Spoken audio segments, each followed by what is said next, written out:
Je m'appelle Pierre Halverson et, s'éclaircit la gorge, le soir où ma femme m'a annoncé qu'elle emmenait ma belle-fille passer Noël avec son ex-mari, elle a claqué la porte de la cuisine si fort que les fenêtres ont tremblé.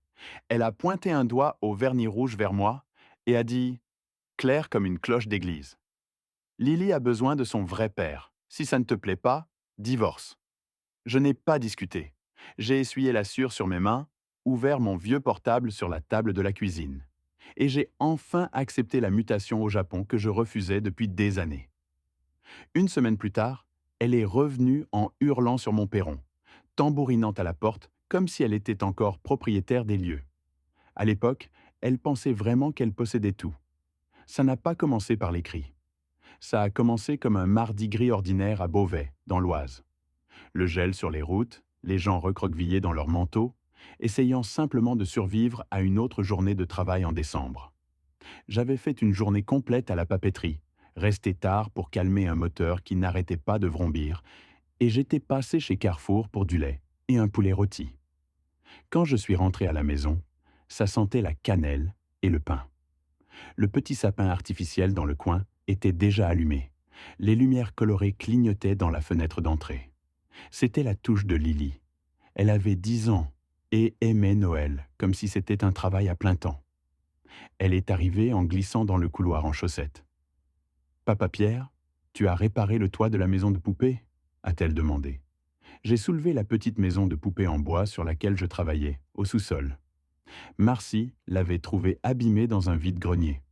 J'avais passé 3 soirées après le travail à la poncer et la recoller. Essaie, ai-je dit. Lily s'est penchée sur le petit toit rose avec ses 2 mains. Il n'a pas bougé. J'ai dit à maman que tu pouvais le réparer, a-t-elle dit fièrement. Tu répares toujours tout. J'aurais aimé que ce soit vrai. Dans la cuisine, Marcy se tenait devant la cuisinière, dos à moi, remuant une casserole de sauce. Ses épaules étaient tendues. J'avais appris au fil des ans qu'on pouvait lire son humeur rien qu'à leur position. Salut, ai-je dit en mettant le lait au frigo. On a eu le bonus de Noël aujourd'hui. C'est pas énorme, mais ça couvrira le vélo et plus encore. Elle n'a pas levé les yeux. Il faut qu'on parle, a-t-elle dit. Ces 4 mots n'annoncent jamais rien de bon. D'accord, ai-je dit prudemment. De quoi? Elle a éteint le feu, posé la cuillère et m'a fait face. Elle portait un joli chemisier, le rouge à lèvres encore parfait après le travail. Je me suis dit qu'elle s'habillait plus pour quelqu'un d'autre que pour une soirée à la maison. J'ai parlé à Rick, a-t-elle dit. Rick, son ex-mari, l'homme qui ratait les anniversaires et les réunions parents-professeurs, mais qui avait toujours une excuse. De quoi? Ai-je demandé, bien que mon estomac ait déjà commencé à se nouer. De Noël, a-t-elle dit comme si c'était évident. Il nous a invités au chalet cette année. Il veut rattraper le temps perdu avec Lily. Elle a besoin de son vrai père dans sa vie. Marcy, on a déjà des plans, ai-je dit. La messe, le dîner à Saint-Luc, tes parents. Elle m'a coupé d'un petit geste de la main. On a des habitudes, a-t-elle dit, pas des plans. Toi et tes repas paroissiaux sur chaises pliantes. Lily mérite un vrai Noël avec un grand chalet, un vrai sapin et son vrai père. Elle a martelé ce mot comme un coup de marteau. J'ai laissé ça s'installer une seconde. Je pensais faire partie de ça, ai-je dit. Je suis celui qui est là, celui qui lui lit des histoires, l'emmène chez le dentiste, se présente à l'école. Sa bouche s'est tordue. Tu es le beau-père, a-t-elle dit platement. Ne fais pas comme si c'était à propos de toi. Tu savais ce que tu signais. Rick est son vrai père. Elle a besoin de ce lien. Peut-être que si tu n'étais pas si simple d'esprit, tu comprendrais. Quelque chose de petit et silencieux s'est brisé dans ma poitrine. Pas un claquement dramatique, plutôt comme une vieille planche qui cède enfin. Et où est ma place dans tout ça? Ai-je demandé. Elle a haussé les épaules. Nulle part, pas cette fois. On va au chalet pour une semaine. On part le 23. Si tu ne peux pas gérer ça, tu peux demander le divorce ou je le ferai. Elle a dit ça comme si elle lisait une réplique d'un script qu'elle avait répété tout l'après-midi. Du salon, Lily a appelé. Maman, on regarde le film de Noël ce soir? Marcy n'a pas répondu. Ses yeux sont restés fixés sur moi, attendant une réaction. Je lui en avais donné beaucoup au fil des années. Supplier, argumenter, m'expliquer comme un adolescent pris en faute. Cette fois, je suis juste resté là. J'ai pensé à l'email de Tokyo qui attendait dans ma boîte de réception. Offre finale. Superviseur de maintenance d'usine, Japon. Je l'avais refusé 3 fois parce que Marcy ne voulait pas quitter l'Oise, ni son salon de coiffure, ni la maison de ses parents à 10 minutes. J'ai pensé à mon père qui avait travaillé 35 ans dans la même usine et qui me disait: ne laisse jamais personne te traiter comme si tu avais de la chance d'être debout dans la pièce. Je vois, ai-je dit. Ma voix sonnait plus calme que je ne me sentais. Quand as-tu dit à Lily? Hier. Elle a dit qu'elle était excitée. Elle veut voir la neige au chalet. Rick nous récupère. Bien sûr. D'accord, ai-je dit. Je resterai hors de votre chemin. Marcy a cligné des yeux. Ce n'était pas la réplique qu'elle attendait. C'est tout? A-t-elle exigé. Tu ne vas pas crier, me traiter d'égoïste, menacer d'appeler un avocat? J'ai secoué la tête. Non, ai-je dit. Pas ce soir. Elle a soufflé et s'est retournée vers la cuisinière, murmurant quelque chose sur le fait que j'étais sans colonne vertébrale. Je suis sorti de la cuisine, passant devant l'odeur de sauce et la pile de courriers non ouverts sur le comptoir, et je suis entré dans le salon. Lily avait aligné la petite famille en bois devant la maison de poupée. La figurine du père était la plus proche de la porte. C'est l'heure du film? Ai-je demandé. Elle a souri. On peut faire celui en noir et blanc avec l'ange encore une fois? La vie est belle, ai-je dit. Ouais, on peut faire ça. Elle s'est blottie sous mon bras avec une couverture, sa tête sur mon épaule. À l'écran, toute la vie de George Bailey se déroulait devant lui. Tous les petits sacrifices et moments tranquilles que personne d'autre ne semblait remarquer. Je regardais, mais je pensais au nombre de fois où j'avais dit non à ce poste à l'étranger. Combien de nuits j'avais réparé des choses dans cette maison, pensant qu'on construisait quelque chose ensemble. À mi-chemin, Lily s'est endormie. Je l'ai portée jusqu'à son lit, remonté la couette sous son menton et suis resté là 1 minute, écoutant sa respiration régulière. En bas, la maison semblait différente, vide d'une certaine manière, même avec Marcy dans la chambre et la télé qui murmurait encore. Je me suis assis à la table de la cuisine, tiré mon portable vers moi et ouvert l'email de Tokyo. « Bonjour Ken », ai-je tapé. « Si le poste est toujours disponible, j'aimerais l'accepter. » Le curseur clignotait à la fin de la phrase. Je l'ai relu 2 fois, entendu la voix de mon père à nouveau, et appuyé sur envoi. Le petit bruit de l'email qui part a semblé plus fort qu'il n'aurait dû dans cette petite cuisine. Je n'ai pas fait mes bagages cette nuit-là. Je n'ai pas laissé de mots. Je suis juste resté assis là un moment, écoutant la chaudière se mettre en marche, et la machine à glaçons faire un bruit sourd, les bruits ordinaires d'une maison qui, soudain, n'était plus vraiment la mienne. Je ne le savais pas encore, mais ce clic silencieux du bouton d'envoi était le premier pas vers le jour où Marcy se tiendrait devant un juge, rouge de colère, pendant que la vérité la rattraperait enfin. Quand l'avion a atterri à Narita, j'ai ressenti quelque chose que je n'avais pas ressenti depuis des années. Le calme. Pas exactement la paix, plutôt le calme après une tempête. Quand l'air sent encore la pluie et qu'on n'est pas sûr que ce soit vraiment fini. Tokyo était lumineuse, même la nuit, pleine de lumières en mouvement. Mais rien de tout ça ne m'appartenait. J'ai pris un petit appartement que ma société avait arrangé. Petite cuisine, un lit simple étroit et une fenêtre donnant sur une rue où des hommes d'affaires se pressaient avec des parapluies noirs. Le lendemain matin, je suis allé à l'usine avec mon superviseur, un homme nommé Kenji. Grand, doux, toujours souriant poliment. Il s'est incliné légèrement quand il m'a présenté à l'équipe. Ils se sont inclinés en retour. Le respect, simple, automatique, sans condition. C'était étrange après tant d'années à marcher sur des œufs à la maison. « Les gens ici travaillent dur », a dit Kenji en enfilant nos équipements de sécurité. « Mais on prend aussi soin les uns des autres. Tu t'intégreras bien ?» J'ai acquiescé, mais la vérité c'est que je me sentais comme un fantôme dérivant dans la vie de quelqu'un d'autre. Pendant ma première semaine, je n'arrêtais pas de vérifier mon téléphone. Pas de message de Marcy. Cette partie ne me surprenait pas. Elle pouvait passer des semaines à faire comme si je n'existais pas si ça l'arrangeait. Mais Lily, j'attendais quelque chose. Une question, une photo, n'importe quoi. Alors j'ai envoyé le premier message. « Salut ma puce, j'espère que tu t'amuses bien. Je suis au Japon maintenant. Tu me manques ?» Pas de réponse. J'ai essayé encore un jour plus tard. Je t'ai envoyé un petit cadeau. Ça prendra probablement une semaine pour arriver. Je t'aime. Toujours rien. Quelques soirs plus tard, j'ai acheté un petit porte-bonheur dans une supérette. Un petit renard en bois, symbole de protection. Je l'ai emballé et envoyé à Beauvais. Ça a coûté plus cher que prévu, mais je m'en fichais. En rentrant à mon appartement, je suis passé devant une famille. Père, mère, fille, riant pendant que la petite tenait les deux mains et sautait par-dessus chaque fissure du trottoir. Je me suis arrêté un moment, les regardant disparaître au coin de la rue. C'est là que la culpabilité m'a frappé. Le genre lourd qui s'assoit sur votre poitrine comme si quelqu'un appuyait une main contre vous. Avais-je abandonné Lily? Avais-je vraiment été meilleur que Rick, disparaissant quand les choses devenaient difficiles? J'ai essayé de me débarrasser de ça, me disant que j'avais besoin de temps, d'espace, de clarté.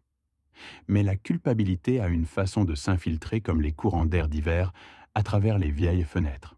Chaque soir, je vérifiais mes emails, et chaque soir, c'était vide. Un samedi, j'ai retrouvé un jeune collègue nommé Daichi pour des ramen.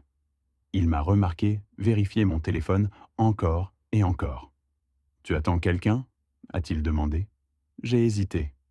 Ma fille ou ma belle-fille? Il a hoché la tête. Compliqué. On peut dire ça. Il m'a étudié avec la même patience tranquille que j'avais vue à l'usine. Les affaires de famille ne sont jamais simples, a-t-il dit doucement. Mais la vérité se montre toujours. Je ne savais pas alors à quel point il avait raison. Le rebondissement est venu le mardi suivant. J'étais assis sur le balcon de mon appartement, mangeant des nouilles soba d'un distributeur automatique quand j'ai ouvert Facebook. Quelque chose que je faisais rarement. En haut du fil d'actualité, il y avait une publication d'un voisin de Beauvais. Une photo. Marcy et Lily, debout devant un grand chalet couvert de neige.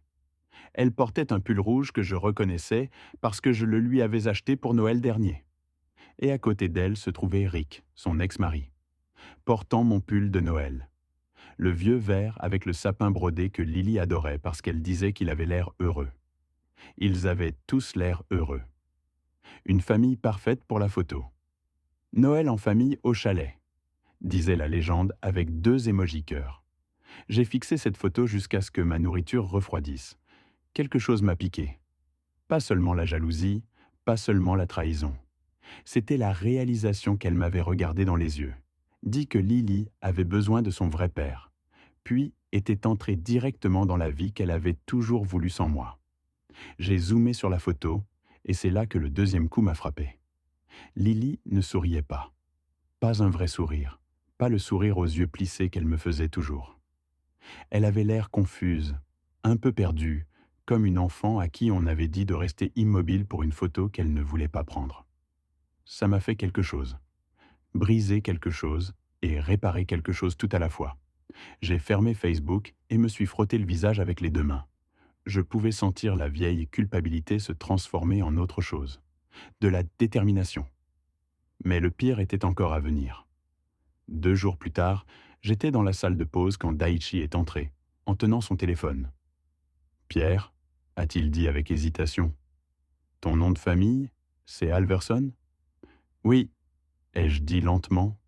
Il a tourné son écran vers moi. Il avait trouvé un avis légal posté sur un site public du département. Demande de divorce déposée par Marcy Alverson. Motif, abandon.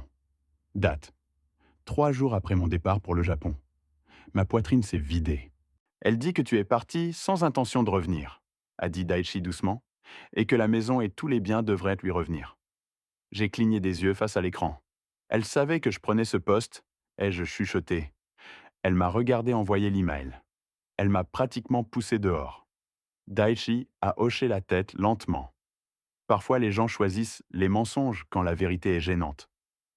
Je me suis effondré sur la chaise à côté de moi. Elle n'était pas seulement heureuse sans moi, elle essayait de m'effacer complètement. J'ai rouvert mon application email. Rien de Lily, rien de personne. S'éclaircit la gorge. Mon téléphone a vibré. Une notification de l'application de suivi. Le porte-bonheur que j'avais envoyé à Lily avait été livré 2 jours plus tôt. Pas de réponse. Bien sûr que non. Marcy avait dû l'intercepter. J'ai ressenti de la colère pour la première fois. Pas le genre brûlant qui crie, mais le genre froid et délibéré qui s'installe profondément. J'ai regardé par la fenêtre la rue étroite en bas. La neige avait commencé à tomber, douce et silencieuse. Tokyo était aussi animé que jamais. Mais en moi, une sorte de clarté s'est formée. Je ne retournais pas en France pour sauver mon mariage. Je retournais pour sauver une petite fille qui méritait la vérité et pour m'assurer que sa mère y fasse enfin face. J'ai réservé mon vol de retour cette nuit-là. J'ai atterri en France un matin froid et venteux, le genre où l'air mord vos joues dès que vous sortez de l'aéroport. L'aéroport Charles de Gaulle était calme. Juste quelques familles en bottes et doudounes, tirant des bagages sur la neige sale. Personne n'était là pour m'accueillir. C'était bien. Je n'étais pas prêt à être vu de toute façon. J'avais prévu à l'avance et réservé une petite chambre au foyer d'anciens combattants sur la rue Franklin. Ce n'était pas chic, juste un lit, une commode et une fenêtre donnant sur le parking. Mais ça semblait solide, honnête, comme le genre d'endroit où on reste quand on a du travail à faire. J'ai posé mon sag et suis resté là un moment, respirant l'odeur de vieux bois et de café qui avait été fait depuis l'aube. Un vétéran aux cheveux coupés ras m'a fait un signe de tête dans le couloir. Ça fait un moment qu'on ne t'a pas vu, Pierre, a-t-il dit. Tout va bien? Ça vient, ai-je dit. J'ai juste besoin de quelques jours pour régler des choses. Il m'a fait ce regard que les hommes plus âgés se font entre eux quand ils savent que quelque chose ne va pas, mais qu'ils sont assez décents pour ne pas fouiner. Cet après-midi-là, je suis passé devant mon ancienne maison. L'allée était vide. La couronne de Noël était toujours sur la porte, un peu penchée sur le côté. Dans la fenêtre d'entrée, le petit sapin artificiel clignotait toujours ses lumières colorées. Pendant un moment, il m'a fallu tout ce que j'avais pour ne pas arrêter le camion, monter les marches et frapper. À la place, j'ai continué à rouler. J'avais besoin d'informations avant d'avoir besoin de confrontation. Mon premier arrêt a été la caisse d'épargne. La caissière, une femme nommée Denise qui me connaissait depuis des années, a cligné des yeux quand elle m'a vu. « Pierre, je pensais que tu avais déménagé à l'étranger. »« Pas définitivement, ai-je dit. » Elle a baissé la voix. « Ta femme est venue ici en essayant de retirer tout l'argent de votre compte joint. Elle a fait un scandale quand on lui a dit qu'elle ne pouvait pas sans ta signature. Elle voulait parler au directeur, puis au conseil d'administration. On a dû lui demander de partir. »« Je me doutais, ai-je dit. Elle a dit pourquoi ?» Denise a soupiré. « Elle a dit que tu avais abandonné la famille et qu'elle avait besoin des fonds pour des dépenses d'urgence. Mais tu connais les règles. » J'ai hoché la tête. « Ouais, je sais comment ça marche. » Elle m'a glissé une impression des 3 derniers mois d'activité. Mes propres transactions sur une page, ses tentatives de retrait sur l'autre. « Merci, Denise, ai-je dit. Prends soin de toi, d'accord. Tu as l'air fatigué. » J'y travaille. Mon arrêt suivant était Carrefour. Je n'avais pas faim, mais je devais voir l'endroit où la moitié de la ville se rassemblait, où les rumeurs prenaient des jambes. J'ai poussé un chariot lentement dans l'allée des produits frais, écoutant. Les gens dans les petites villes ne chuchotent pas aussi discrètement qu'ils le pensent. Il s'est enfui avec quelqu'un au Japon. Pauvre Marcy, abandonnée avec la petite et toutes ses factures. Comme son premier mari, elle sait vraiment les choisir. J'ai tourné au coin et j'ai failli rentrer dans la caissière, une femme nommée Sandy qui avait scanné mes courses 1 millier de fois. Ses yeux se sont écarquillés. Mon Dieu, Pierre, alors elle mentait. Elle a secoué la tête. Elle nous a dit que tu avais quitté la ville avec une femme moitié plus jeune que toi après avoir dépensé le bonus pour toi-même. J'ai laissé échapper un long souffle. Pas vrai. Je me doutais. Tu m'as toujours semblé régulier. Elle est venue ici 3 fois cette semaine, se plaindre de tout. J'ai fini par arrêter de demander comment elle allait. J'ai apprécié ça plus que je ne l'ai dit. Merci, Sandy. Elle va faire une crise quand elle réalisera que tu es de retour, a-t-elle dit. Fais attention. Cette nuit-là, je me suis assis sur le lit du foyer, avec tous les reçus et preuves étalés devant moi. Dossier financier, capture d'écran, copie d'email, l'impression de la demande de divorce avec le mot « abandon » qui me fixait comme une accusation. Mais ce qui m'a le plus frappé n'était pas un document légal. C'était le dessin, celui que Lily avait fait pour moi avant leur départ. L'image de nous tenant la main, à côté d'un sapin de Noël. Je l'avais gardé dans mon sac. Je l'ai posé sur le lit et l'ai juste regardé. Pensait-elle que je l'avais quitté à cause d'elle? Pensait-elle que je ne voulais plus être son père? Cette pensée a failli me couper le souffle. J'ai appelé l'école le lendemain matin. Le standard m'a transféré à la conseillère, une femme nommée Madame Callahan. Pierre, a-t-elle dit soulagée, je suis si contente d'avoir de tes nouvelles. Vous avez parlé à Lily? Ai-je demandé. Oui, elle est confuse. Ce mot encore. Elle a demandé où tu étais allé. Je lui ai dit que parfois les adultes ont des choses compliquées à régler, mais que tu l'aimes. Elle a pleuré. Elle a dit que sa mère lui avait dit que tu avais choisi le Japon plutôt qu'elle. Ma prise s'est resserrée autour du téléphone. Elle a vraiment dit ça? Oui, je suis désolé, Pierre. La nausée et la colère se sont mélangées dans ma gorge. Merci, ai-je dit doucement. Ça compte plus que vous ne le pensez. Quand l'appel s'est terminé, je suis resté assis là longtemps à fixer le sol. C'était le moment où le doute s'est évaporé. Toute culpabilité que j'avais ressentie à propos de mon départ avait disparu. Je n'avais pas échoué avec Lily. Marcy lui avait menti, et je n'allais pas laisser faire. J'ai passé les 2 jours suivants à construire mon dossier. Mon vieil ami Eric Jensen, que je connaissais depuis le lycée, était maintenant avocat, travaillant dans un petit bureau derrière la station-service Total. Il m'a rencontré pendant sa pause déjeuner, a regardé mon classeur et a laissé échapper un sifflement bas. Elle s'est vraiment mise dans le pétrin, a-t-il dit. Essayer de vendre la maison, déposer une plainte pour abandon 3 jours après ton départ, bloquer tes contacts avec Lily. Le juge n'aimera rien de tout ça. Alors, qu'est-ce que je fais? Tu déposes une réponse, a-t-il dit, et tu te présentes à l'audience. Son avocat s'attendra à ce que tu sois hors du pays. C'est ton avantage. Est-ce que ce sera suffisant pour protéger Lily? Il a hoché la tête. Si ce que tu m'as dit est vrai, et ça en a vraiment l'air, ça ira dans ton sens. Il a fermé le classeur et me l'a repoussé. Reste juste calme, Pierre. Ne la confronte pas. Laisse le tribunal s'en occuper. C'était la partie la plus difficile. Rester calme. Cette nuit-là, je me suis assis sur le parking du foyer en regardant le palais de justice de l'autre côté de la rivière. La neige recommençait à tomber, de gros flocons dérivant dans les lampadaires. J'ai pensé à la petite fille qui dormait quelque part de l'autre côté de la ville, probablement en train de serrer ce renard en peluche que j'avais gagné pour elle à la fête foraine il y a 2 étés. J'ai pensé à son apparence sur cette photo du chalet. Pas vraiment souriante. J'ai pris ma décision. Je ne revenais pas pour récupérer un mariage. Je revenais pour récupérer une fille. 2 matins plus tard, portant ma meilleure chemise et ma vieille veste Carhartt marron, je suis monté les marches du palais de justice avec le classeur sous le bras. J'ai atteint le sommet, tiré la lourde porte vitrée et suis entré. Le palais de justice du département de l'Oise a toujours eu l'air un peu intimidant, même par temps chaud. Mais ce matin-là, avec le ciel bas et gris et le vent tranchant sur la rivière, c'était comme entrer sur un champ de bataille. Mes bottes résonnaient sur les carreaux alors que je descendais le long couloir vers la salle d'audience 2B. Eric, mon avocat, était déjà là, assis sur un banc à l'extérieur avec une pile de papier sur les genoux. Quand il m'a vu, il s'est levé et m'a offert une poignée de main ferme. « Tu es prêt ?» a-t-il demandé.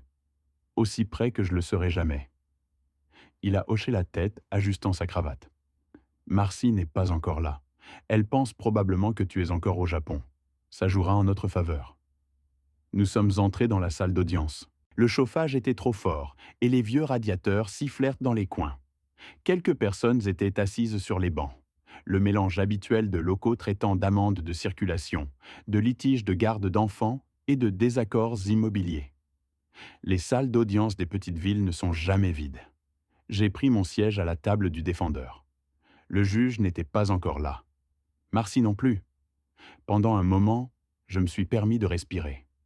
Mes mains reposaient sur le classeur, mes preuves, ma vérité. Il semblait plus lourd qu'il n'en avait l'air. La porte s'est ouverte derrière moi. Des talons ont claqué sur le sol. Marcy est entrée portant un long manteau de laine rouge avec un col doublé de fourrure et des bottes qui semblaient neuves. Probablement un cadeau de Noël qu'elle s'était fait. Ses cheveux étaient bouclés, maquillage parfait, lèvres brillantes comme un signal d'avertissement. Juste derrière elle se trouvait son avocat, un jeune type en costume chair avec un sourire suffisant plaqué sur son visage. Marcy a balayé la salle du regard avec une assurance décontractée jusqu'à ce que ses yeux se posent sur moi. Elle s'est figée. Ce n'était qu'une seconde, mais j'ai vu tout ce dont j'avais besoin dans ce moment. Choc, irritation et un éclair de panique qu'elle a essayé d'étouffer sous un sourire crispé. Eh bien, a-t-elle dit assez fort pour que les gens autour de nous entendent, regardez qui a finalement décidé de se montrer. Je n'ai pas répondu. Je n'avais pas besoin de le faire. Eric s'est penché vers moi. Ne mords pas à l'hameçon. Laisse-la parler. La juge est entrée alors, une femme sévère aux cheveux gris acier et des lunettes perchées bas sur son nez. Tout le monde s'est levé. Quand nous nous sommes tous rassis, elle a feuilleté un dossier. Affaire numéro 24, 1781. Alverson contre Alverson. Affaire de divorce et de garde. Ses yeux se sont déplacés d'une table à l'autre. Monsieur Alverson, je ne vous attendais pas. Le dépôt de la demanderesse affirmait que vous aviez quitté le pays indéfiniment. Marcy a joint les mains sagement. Votre honneur, c'est ce que je croyais. Il a abandonné. Eric s'est levé. Objection, votre honneur. Mon client n'a abandonné personne. La juge a levé une main. On y viendra? Puis elle m'a regardé. Monsieur Halverson, puisque vous êtes présent, le tribunal entendra votre version. L'avocat de Marcy est intervenu. Votre honneur, la demanderesse maintient que... Mais la juge l'a coupé. Pas encore, maître Langford. Asseyez-vous. Il l'a fait. La juge s'est tournée vers moi à nouveau. Monsieur Halverson, procédez. Je me suis levé. Mes paumes transpiraient, mais ma voix est restée stable. J'ai quitté le pays parce que ma femme m'a dit qu'elle et Lily passaient Noël avec son ex-mari, ai-je dit.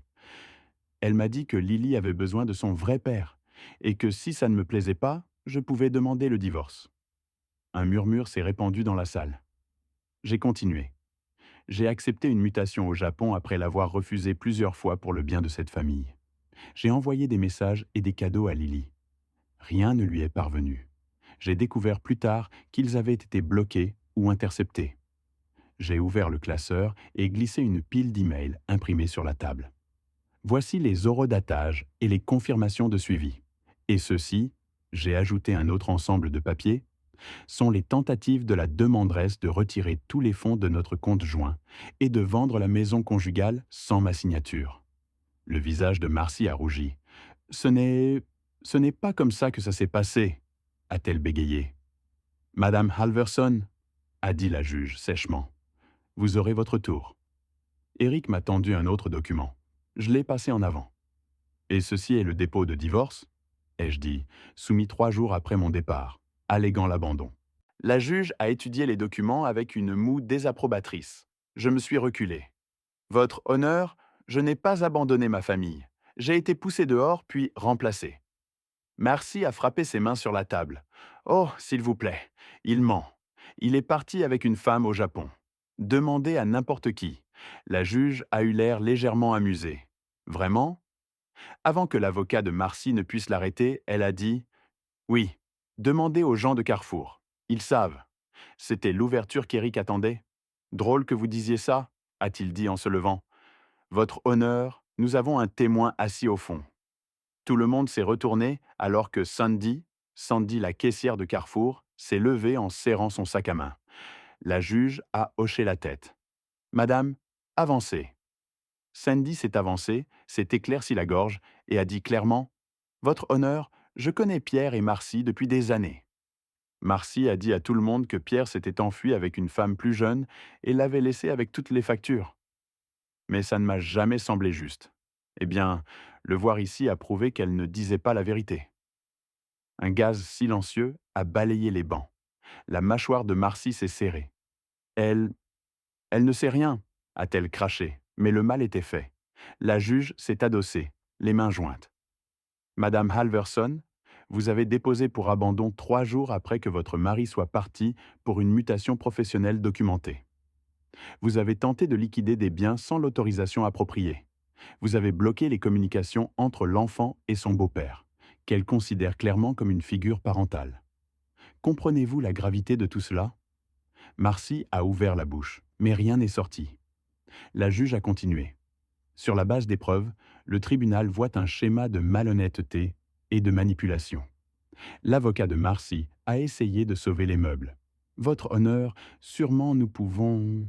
Non, a dit la juge. Nous ne pouvons pas. Elle a signé un document d'un trait ferme de son stylo. Ma décision est la suivante. L'autorité décisionnelle principale temporaire va à M. Halverson. Il est ordonné à Mme Halverson de cesser toute tentative de vente de la propriété. Les fautes financières seront examinées par un auditeur. Un tuteur ad litem sera assigné pour déterminer l'intérêt supérieur de l'enfant. Et Mme Halverson remboursera tous les fonds retirés de manière inappropriée.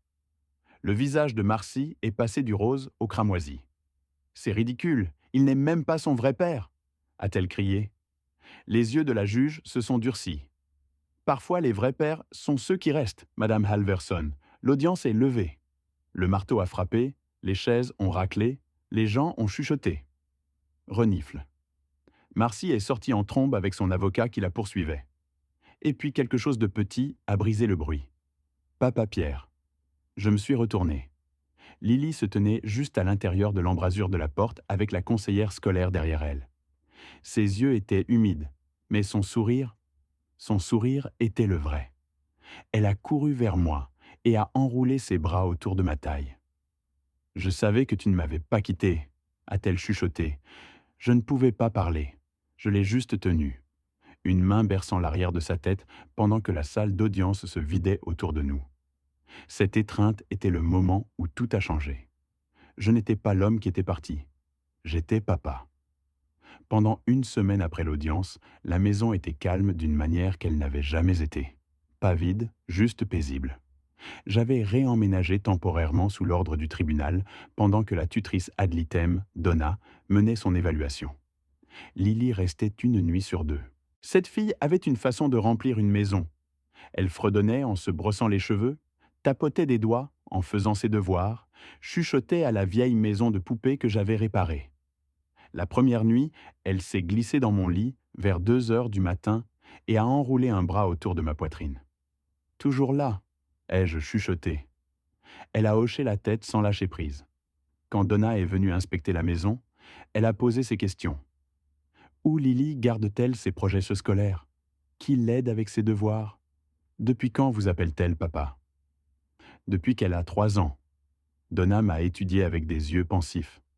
Ça compte, Pierre, plus que vous ne le pensez. Ce soir-là, autour d'un dîner simple, Lily m'a parlé du dessin qu'elle faisait. Je dessine toi et moi au festival de Noël, celui avec les sculptures de glace. Elle a souri, montrant l'espace de sa dent manquante. C'était la meilleure soirée. Des moments comme celui-là rendaient le tout valable. Puis, le lundi suivant, Marcy est revenue. J'ai entendu une portière claquer, des pas crisser dans la neige, puis ses coups sur la porte. Ouvre cette porte tout de suite. Quand je l'ai ouverte, elle se tenait là, cheveux sauvages, yeux frénétiques. Tu penses avoir gagné? Tu as ruiné ma vie. Je n'ai rien ruiné, ai-je dit calmement. J'ai dit la vérité. Tu as volé ma fille. Elle n'est pas quelque chose à voler, et tu le sais. Derrière elle, dans l'allée, j'ai reconnu le camion de Rick. Il était assis au volant, bras croisés, immobile comme une pierre. Marcy s'est retournée vers lui. « Tu peux partir maintenant. » Il n'a pas répondu. Il a mis le camion en marche arrière et est parti sans un mot. « Il est lâche, a-t-elle craché. Toi et lui tous les deux. Pour ton bien, tu devrais partir. » Elle a laissé échapper un cri étranglé et est retournée en trombe dans la neige. J'ai fermé la porte. Le son étouffé et final. 2 heures plus tard, j'ai trouvé un email de Rick. « Pierre, j'en ai fini avec Marcy. Je ne savais rien des mensonges, de l'abandon déposé, de l'utilisation de Lily pour te punir. Je suis désolé. Pour ce que ça vaut, tu es le seul vrai père que Lily ait jamais eu. Une vérité inattendue d'un endroit inattendu. » Ce soir-là, Lily est montée sur le canapé avec quelque chose derrière son dos. Je t'ai fait quelque chose. Elle a sorti une petite figurine en bois de la maison de poupée. le petit papa, qu'elle avait peint avec une chemise marron comme ma veste Carhartt et des mèches grises dans les cheveux. Sur la base, elle avait écrit Papa. Maintenant, il te ressemble. J'ai dû avaler avant de parler. C'est parfait, ma puce. On peut tout réparer maintenant, pas vrai, papa? Ouais, on peut. Plus tard cette nuit-là, je me suis tenu près de la fenêtre, regardant la douce lueur du lampadaire sur la neige. La vengeance n'était pas venue des cris ou de l'amertume. Elle était venue en laissant la vérité parler plus fort que les mensonges, en restant calme quand c'était le plus important, et en choisissant Lily à chaque fois. Si vous avez déjà été mis de côté, menti, ou qu'on vous a dit que vous n'étiez pas réel pour les gens que vous aimiez, vous n'êtes pas seul. Merci d'avoir écouté mon histoire. Si elle t'a touché, laisse un like, écris en commentaire ce qui t'a le plus parlé et abonne-toi à la chaîne. Beaucoup d'autres histoires arrivent. Ce n'est pas la fin de la mienne, c'est seulement le début de quelque chose de meilleur.